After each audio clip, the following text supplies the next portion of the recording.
students, this is Prashant Agrawal, Associate Professor, Department of Computer Applications, Sky Group of Institutions, Ghaziabad. I welcome you all in this video. In this video, we will discuss how to compute shortest path with the help of bellman-ford algorithm. Bellman-ford algorithm is one of the most popular algorithms for computing shortest path. There are varieties of algorithms with the help of that you can compute. I will cover two videos in this series. The first video will cover the topic on bellman-ford. The second video I will cover another algorithm, that is dijkstra algorithm.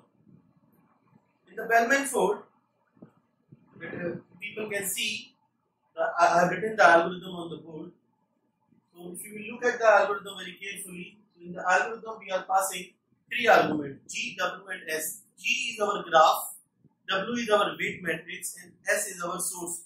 For computing shortest path in a graph, the importance of source is very high, because from which vertex you want to compute the shortest path to all remaining vertices, that should be clear in the starting of the algo.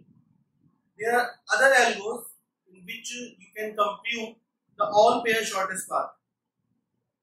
But in bellman-ford and in dijkstra algorithm, first we decide the source from which we want to compute the shortest path to all other remaining vertices. So our S is the source which we will decide the starting of the algorithm. If we are looking this particular line, line number 1, initialize single source. To initialize single source is another function that we are calling in the starting of the bellman-ford. Meaning is that there are certain initialization in the starting of the bellman-ford. So let us come at this particular initialization. What are the variables? What are the initial settings that we need to perform before starting the bellman-ford? So this is the initialize single source. So let's discuss the function initialize single source, in which we are passing two arguments, G and S. S is our source vertex and G is our graph. In the line number 1, we are having a loop for each vertex which is belong to the set of VG. What we are doing, we are deciding the value of the D variable for each of the vertex as infinite. Meaning is that we are considering the distance from source to all other vertices initially that will be infinite, because we want to compute the shortest path, so all other distances will be always smaller than to that infinite. So that's why we are considering the initial setting for all the vertices as infinite. And the pi value for all the vertices we will set as nil. Meaning is that we are hoping that right now no path is available from a source to any other vertices in the graph. And we are also setting the D value for the source vertex, because the shortest path from source to source, that will always remain 0. So that's why the shortest path from source to source, that is computed by D, and we are initializing it by 0. So these are the initial settings that we need to perform in the starting of the algo. This is what we have done in this particular line. So I hope this particular function is clear to you.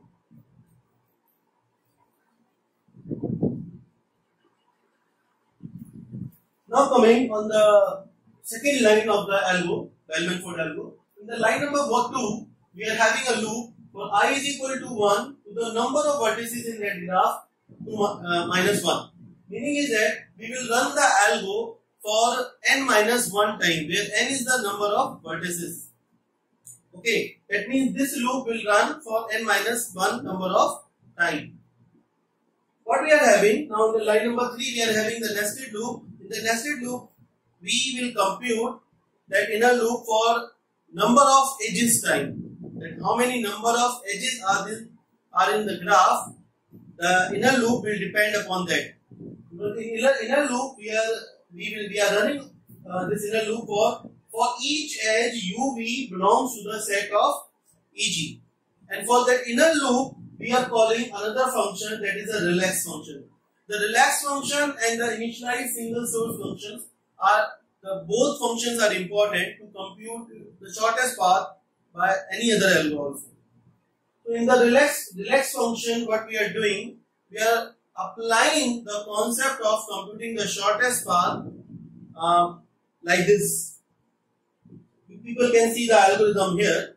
So in the relax, we are passing the three arguments u, v, and w, where u that we are considering as the starting of the edge, where v is the vertex, that is end of the edge, and w is weight of that edge.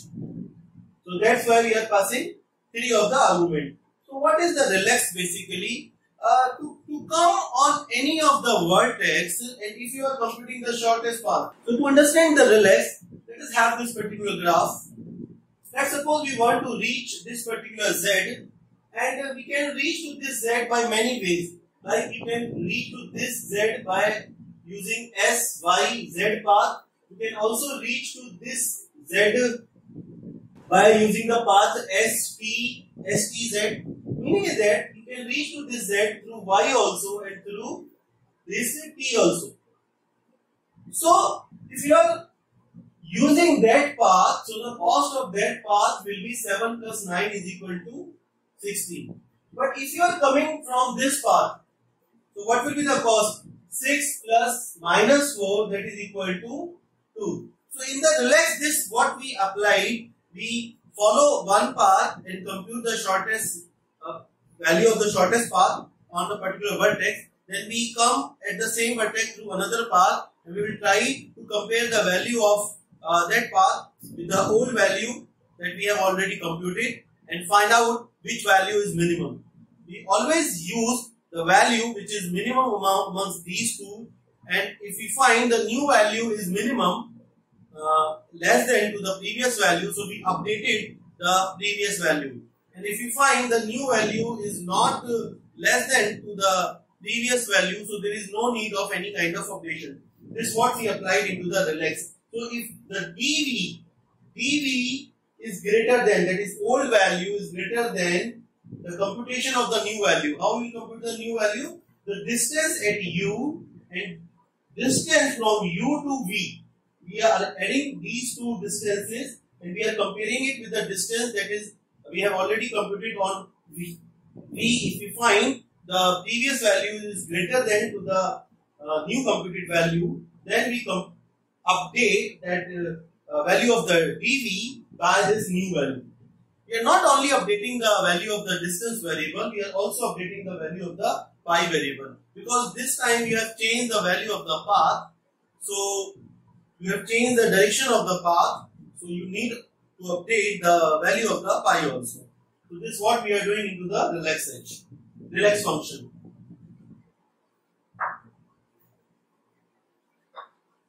So what we are doing in line number 2, 3 or 4, we are applying relax many number of times.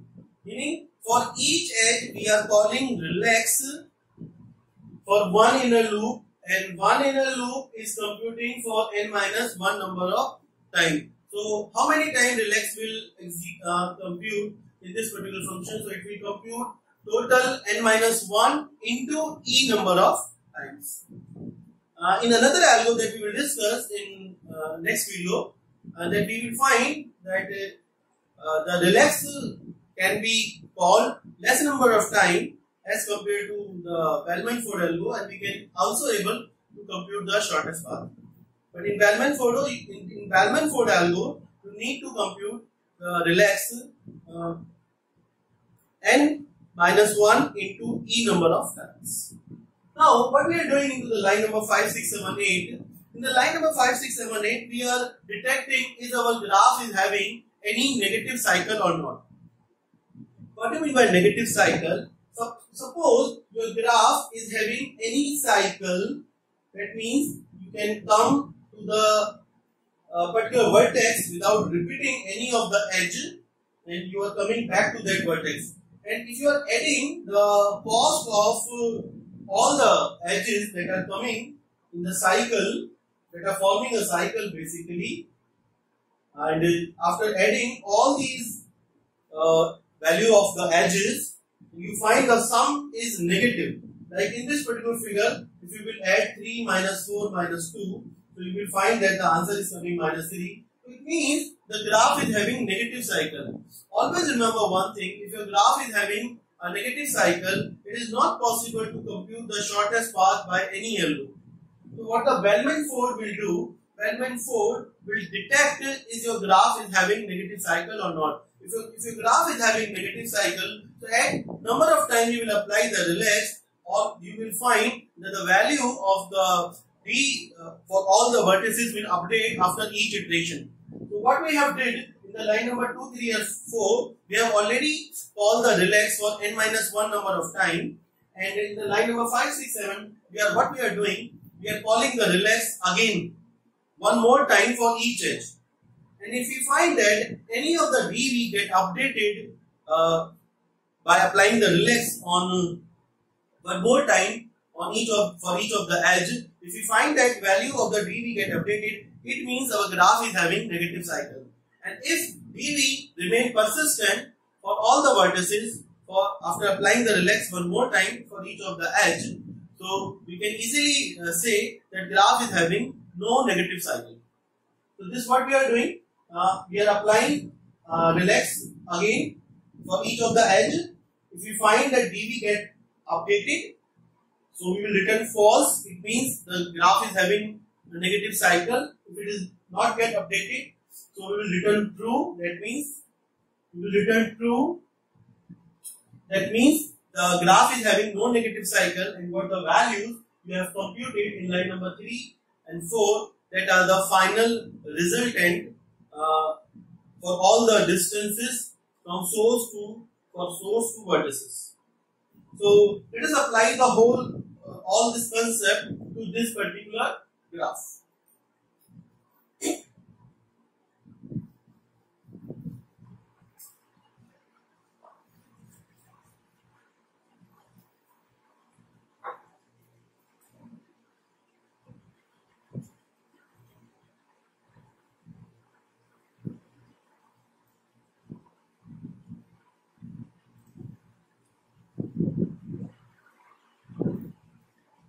What you can do, you can draw a square matrix, and where the number of rows and number of columns will depend upon the number of vertices in the graph that are available. So this is our sample graph. And in this sample graph we have 5 vertices, so that's why we have taken 5 columns and 5 rows. And we can name all those columns by the name of the vertices of that graph. First we are taking S, then we are taking P, then we are taking X, then we are taking Y, and in the last we are taking Z. And these are the names that is given to us in this particular example. So in the line number 1, in row number 1, what we will do, we will do the initialize setting. In this particular row number 1, we will do the initial setting as per the initialize single source algorithm. So what that algorithm will tell to you, we will set the value of the pi nil to all the vertices. This is what we are doing, and value of all the vertices will be infinite other than this particular source, and the value of the source will be 0. So what the notation that we are using, this upper part will store the value of the D, and this lower part will store the value of the pi. So in this first row, we have set the initial values for the D and the pi. Here I can mention for you. This upper triangular is having the value of the D, the lower triangular is having the value of the pi. And now in these remaining 4 rows, we will run our algo and we will compute the shortest path. What we will do, that means why we need 4 rows, because as per the algorithm you need to compute the outer loop for n minus 1 number of time, where n is equal to number of vertices. So that means we need to apply the inner loop for 4 number of time, because this graph is having 4 this graph is having 5 vertices. Now what you need to do, you need to arrange all the edges in any arbitrary order. So what I did, I just note down the edges in any order. You people can use another order also. What will happen if your order is not matching with the order that I am telling to you? Your intermediate values will get differ, but the final row will remain same for the similar graph. So as I will change the order of the edges, so the value of these intermediate rows will get differ every time, but the value of the final row will always be same for a similar graph. So let us just write the weight of all the edges. So Tx, how much is Tx? Tx is 5. How much Ty? Ty is 8. How much Tz? Tz is minus 4. Xp, Xt is minus 2. Yx, Yx is minus 3. Yz, Yz is 9. Zx, Zx is how much? Zx is 7. Zs, Zs is 2. St, St is 6. Sy, Sy is 7. So what we did, we just note all the edges with their weight. Now what we need to do, we will apply the relax function on each of the edge to compute this particular row. So how many edges are there? There are total 9 edges. 1, 2, 3, 4, 5, 6, 7, 8, 9, 10. So there are total 10 edges. So what we need to do, we need to apply the relax function 10 times to compute the single row, 10 times to compute this second row, 10 times to compute this third row, and 10 times to compute this fourth row. So how many times we need to apply the relax function? In this particular example, we are applying the relax function for 40 number of times. And we will also apply for one more time for all the edges. If we get there is any updation from this last row to this extra row, so it means the graph is having a negative cycle. And if there is no updation from this row to this row, you can easily say the graph is having no negative cycle. You just apply the relax for each of the edge. So from Tx, we will start from this particular row. So Tx meaning is that the first vertex will be considered as U and the second vertex will be considered as V. How we will read that? We will read in this particular frame. We are reaching to X through T. So just come at the X, this particular cell, and apply the relax. So first you need to get the D value of the T. So the D value of the T is infinite. Then we will get the value for Tx, that is 5. That means infinite plus 5 is equal to infinite.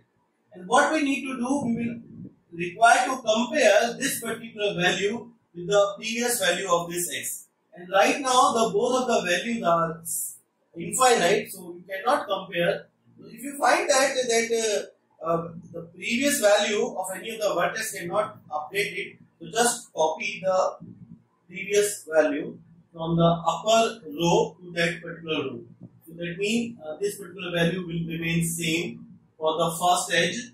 Now Ty, reaching to y with the help of T. Ty. So infinite plus 8, it means it cannot change. Tz, infinite minus 4, again it cannot update it. Xt, that means we are reaching to T with the help of x. So this cannot update it. X, okay, yx, that means we are reaching to x with the help of y. Infinite minus 3, okay, this cannot update it. Yz, we are reaching to z with the help of y, this cannot get updated. Zx, we are reaching to x with the help of z, we cannot update it. ZS, we are reaching to S with the help of Z. So infinite plus 2, it cannot update it. Now we are reaching to T with the help of S. So that means we are reaching to T with the help of S. So what is the value of the S? The value of the S is 0 and the value of the ST is 6. So 0 plus 6 is equal to 6. And if you compare this 6 with this previous value of the T, and the previous value of the T is infinite, so it means this value can update it. And this value updated just because of S, so the value of the parent will also get updated by this S. So this will update it now 6S. Sorry, in this line you will need to change because the first time we are doing that.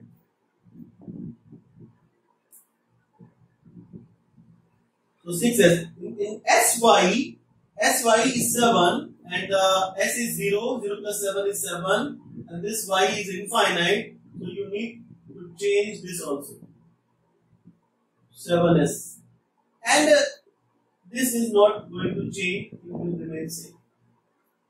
Always remember, the value of the source will never get affected by any of the relax function. So now, after that first row, what we will do, we will apply the same algo again for this second row. So let us do that. Tx. So Tx, the value of the T is right now is how much? It is 6. And the value of the Tx is 5. So Tx is 6 plus 5 total. And right now it is infinite, so it is updated. And it is updated because of T. Okay? Ty. Ty, the value of the Y is 7 and the Ty is 8 and the T is 6. So 6 plus 8 become 14, but so 7 will not change. It will remain same. Tz. So Tz is minus 4. So 6 minus 4, that is 2. So this will update it because of T. Xt. X is infinite, so it cannot update any of the value. It will remain same. Yx. You can reach to the X with the help of Y. This is very good. So if you will come to X with the help of Y, Y is 7 and the Yx is minus 3. So 7 minus 3 is 4. It means this will change. And it is changing because of Y. And the next is YZ. So you are reaching to Z with the help of Y. So 7 plus 9 is equal to 16. So it cannot get affected. Zx. So you are reaching to X with the help of Z. So 2 plus 7 is 9. It cannot affect it. Zs. So S is the source vertex. It will never change any of the value. St. St is 6 and Sy is 7. So this is what the final updation for the second row. Now apply the similar algo for the third row. So just do that.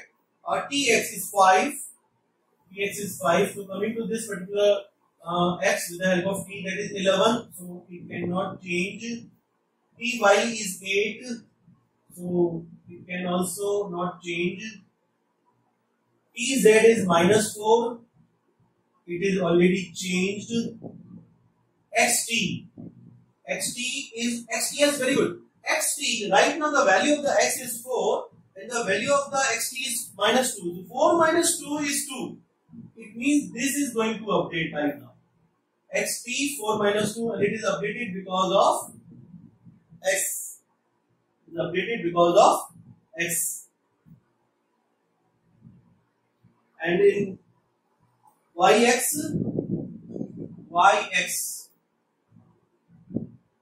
So we are reaching to x with the yx.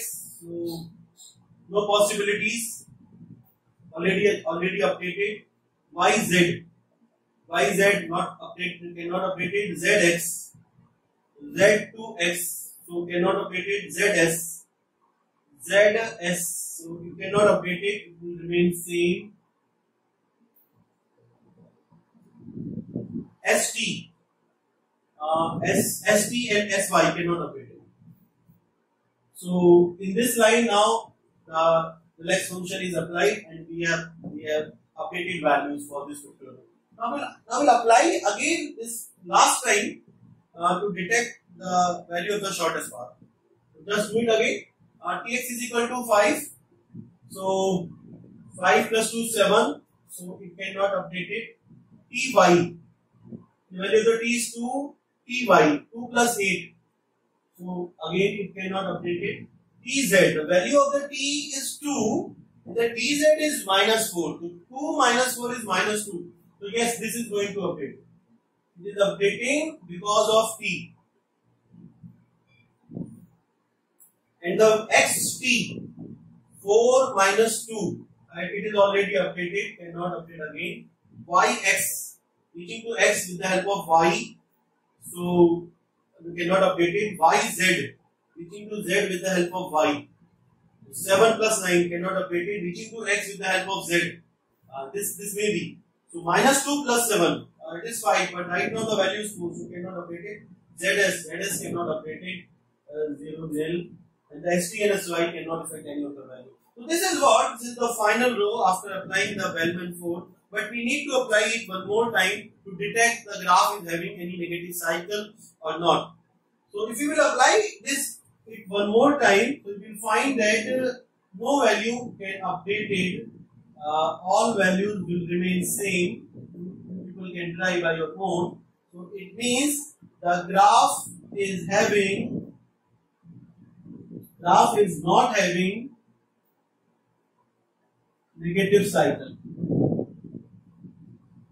And this is the shortest path matrix. Not only this is the shortest path matrix from a single source S to all remaining vertices. Like in this particular graph, you can see S to T, we are reaching to X. So it means on T we are reaching to this X. So I am just bolding it again. So this is the path. We are reaching to X with the Y. So this is what? Okay. We are reaching to Y with S. Okay. We are coming to this Y as from this S. And we are reaching to Z with it from T. Yes. So this is the final path from this S to all the remaining vertices. That means from Y we will come, we will follow this path. S to Y, Y to X, X to T and T to Z.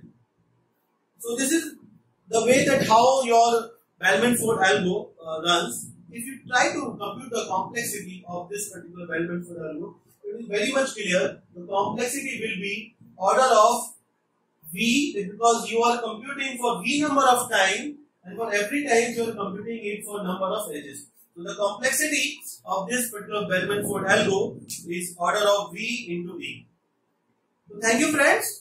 In this video we have discussed how to detect the negative cycle, what is negative cycle, how to compute the shortest path. We have also understood the concept of the relax function and the initialize single source function. These two functions will help us to compute the shortest path in different algos also.